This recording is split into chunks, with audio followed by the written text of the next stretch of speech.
Anis agro ফার্মের সকল সদস্যদেরকে জানাই ঈদের শুভেচ্ছা। ঈদ মোবারক। দুঃখজনক যে আসলে আমার ফার্মে এই ঘটনাগুলো ঘটে থাকে আর কি, অবাস্তব অবাস্তব ঘটনাগুলো ঘটে।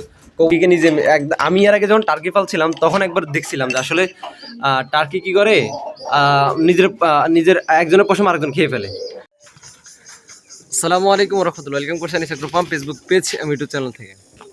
তো আজকে যে ভিডিও নিয়ে আপনাদের মাঝে হাজির হয়েছে সেটা হলো যে আমার ফার্মে প্রায় কোনো না কোনো ঘটনা ঘটে। আজকে একটা নতুন ঘটনা নিয়ে আপনাদের মাঝে হাজির হয়েছি। তো ভিডিওটার সঙ্গে থাকুন, বিস্তারিত জানতে পারবেন ইনশাল্লাহ। নামাজ বাদ দিও না বন্ধু, দুনিয়ার জীবন থেকে আখিরাত উত্তম।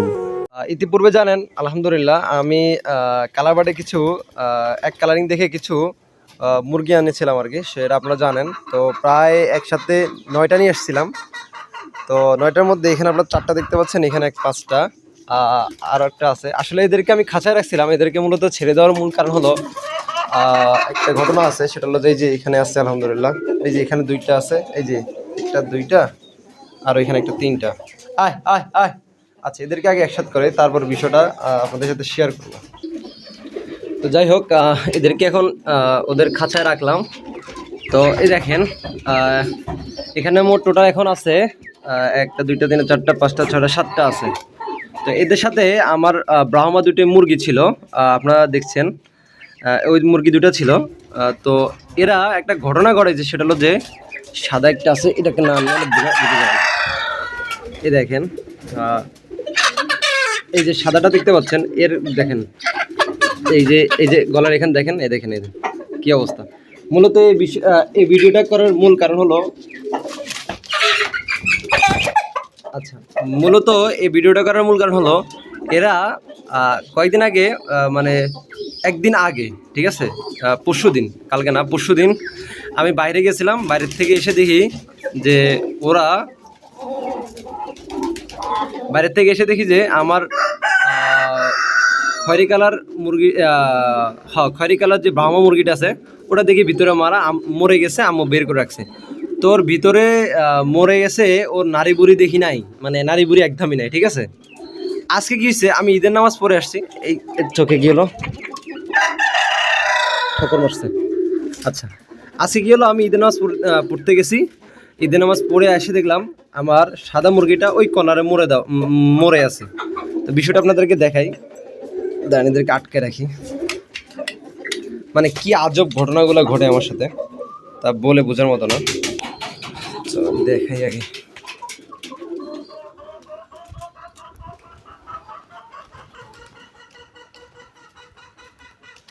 এখানে উঠে রাখছি শুধুমাত্র। এই দেখেন, আসলে কি বলবো, বলার ভাষা নাই। মানে মুরগিগুলো কি ঘটনাটা ঘটায়, এই যে এই দেখেন, এর পিছনটা দেখেন, এই দেখেন, মানে নারী বুড়ি সব কামড়ে বের করে ফেলছে। এর আগে মানে আমার এই মুরগিগুলোর মধ্যে কালো যে মোরগ একটা ছিল, মানে আম্মুর যে মোরগটা ছিল কালোটা, ওইটাকে কি করছে এরা মেরে এই নারী বুড়ি খেয়ে ফেলছে।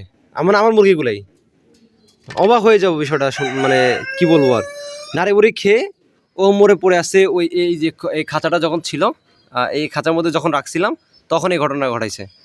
তারপরে ওদেরকে আমি মনে করছিলাম যে এটা বাইরে, তো হয়তোবা আমাদের দিকে লিঞ্জা বলা হয় আর কি, বা বনবিড়াল আছে, হয়তোবা ও আক্রমণ করছে, হয়তো কর্নার দিয়ে মনে খেয়ে ফেলতে পারে।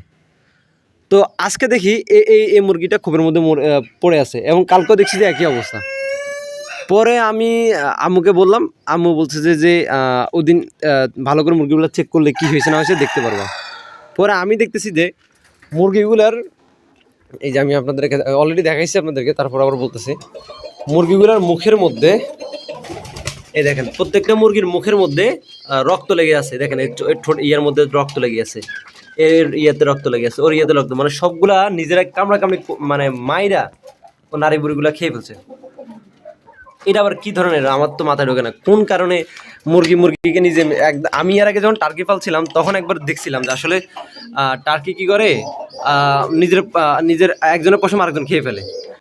তো আমি তো কালাবার্ড এর আগে বলছি আলহামদুলিল্লাহ, এই যে এখানে আছে, আবার এখানে কালাবার্ড আছে, ওরা তো পর্যন্ত এরকম করে নাই, বাট এরা এরকম করতেছে কেন, আমার মানে আমি বুঝতেছি না। আলহামদুলিল্লাহ পর্যাপ্ত পরিমাণ আমি এখানে খাবার দিই, খাবার আছে, ওদেরকে কন্টিনিউ খাবার টাবার দিই। স্বাস্থ্য আলহামদুলিল্লাহ ভালো, খারাপ না, ঠিক আছে। স্বাস্থ্য ভালো, কিন্তু মানে এরকম ঘটার কারণটা কি আমার তো মাথায় ঢুকতেছে না, কি কারণে এইসব ঘটনা ঘটাচ্ছে। মানে কামড়ে যদি একজন আরেকজনকে খেয়েই ফেলে তাহলে এখানে আর কি হবে বলেন। এই দেখেন, এই যে একদম স্পষ্ট দেখাচ্ছে, এই দেখেন, এর বুকের মধ্যে রক্ত লেগে আছে, সাদা জিনিস তো বুঝাইতেছে। মানে একজন একজনকে কামড়ে যদি খেয়ে ফেলে তাহলে কি হবে। মানে 2 দিনের মাথায় 2টা মুরগি খেয়ে ফেলছে, 2টাই ব্রাহ্মা মুরগি, প্রায় 4 মাস করে হয়েছে। ভালো একটা সাইজও ছিল আলহামদুলিল্লাহ। মানে আমি অনেকদিন যাবত ব্রাহ্মা নিজের বাচ্চাগুলো নিজে রাখবো এই জন্য আর কি বড় করা। বাট এই মুরগিগুলো খেয়ে ফেলছে। মানে একসাথে রাখছিলাম, এখানে তো পর্যাপ্ত জায়গা আছে, অনেক বড় পর্যাপ্ত জায়গা আছে, আমি এই জন্য একসাথে রাখছিলাম। বাট ওরা মেরে ফেলছে, 2টা মুরগিকে মেরে ফেলছে। আজকে একটা মারছে, পরশুদিন একটা মুরগিকে মেরে ফেলছে। মানে এরকম ঘটার কারণটা কি, কেউ যদি একটু জেনে থাকেন তাহলে অবশ্যই একটু জানাবেন। মানে আমার মুরগিগুলো এরকম করার কারণটা কি। আমার বিষয়টা খুবই দুঃখজনক যে আসলে আমার ফার্মে এই ঘটনাগুলো ঘটে থাকে আর কি, অবাস্তব ঘটনাগুলো ঘটে। কবুতরে কিছু ঘটনা ঘটায়, মুরগি কিছু ঘটনা ঘটায়। এখন মানে বুঝতে পারতেছি না, মুরগি এরকম একজনের মাংস বলেন বা গোস্ত বলেন বা পশম বলেন, পশম খায় সেটা ক্যালসিয়াম বা অন্য কোনো একটা কারণে খাইতে পারে, ঠিক আছে, কিন্তু বেসিক্যালি একদম মেরে ফেলবে, নাড়ে বুড়ি খেয়ে ফেলবে, এটা কোন কারণে আমার বুঝে আসতেছে না। অবশ্যই একটু যারা এই বিষয়ে অভিজ্ঞ আছেন অবশ্যই কমেন্ট করে জানাবেন যে কী সমস্যা বা কী ট্রিটমেন্ট নিলে আর যাতে যেগুলো আছে এগুলো যাতে টিকে থাকে আর কি, একটু অবশ্যই জানাবেন। কারণ আমি শখ করেই কিন্তু মুরগি ফালি, ঠিক আছে, কারণ আমি যে পরিমাণ খাবার ব্যয় করি তাতে কিন্তু আপনারা জানেন, কারণ আমি লাভের জন্য না, মূলত বাসার ডিমের চাহিদা পূরণ করার জন্য কিন্তু আমি মুরগিগুলো ফেলে থাকি আর কি। আলহামদুলিল্লাহ আমার এগুলো খুব ভালো ডিম করতেছে, কন্টিনিউ ডিম পারে আলহামদুলিল্লাহ। এই যে আমি এখানে দেখি কয়দিন পর পর এই ডিমগুলো আমি সংরক্ষণ করে রাখি, তো মূলত শখ করে কিন্তু এগুলো লালন পালন করে থাকি। তো সেই ক্ষেত্রে মানে দেখেন, যদি শখ যদি নাই হতো তাহলে এই দেখেন এক কালারিংয়ে কখনোই মিলাইতাম না, ঠিক আছে। এই যে এখানে আবার সাদা দেখছেন, আমি মনে করছি এখানে 3টে সাদা মুরগি আছে, একটা মোরগ নিয়ে আসবো, এখানে আবার একটা সাদা মুরগি আছে, টোটাল 5টা হবে। মানে মূলত এগুলো কিন্তু মানুষ শখ করেই করে, ঠিক আছে।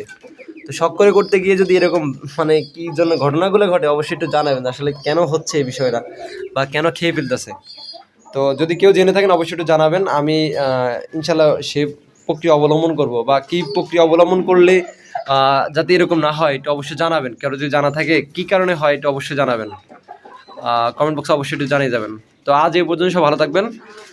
আসসালামু আলাইকুম রহমতুল্লাহি ওয়া বারাকাতুহু।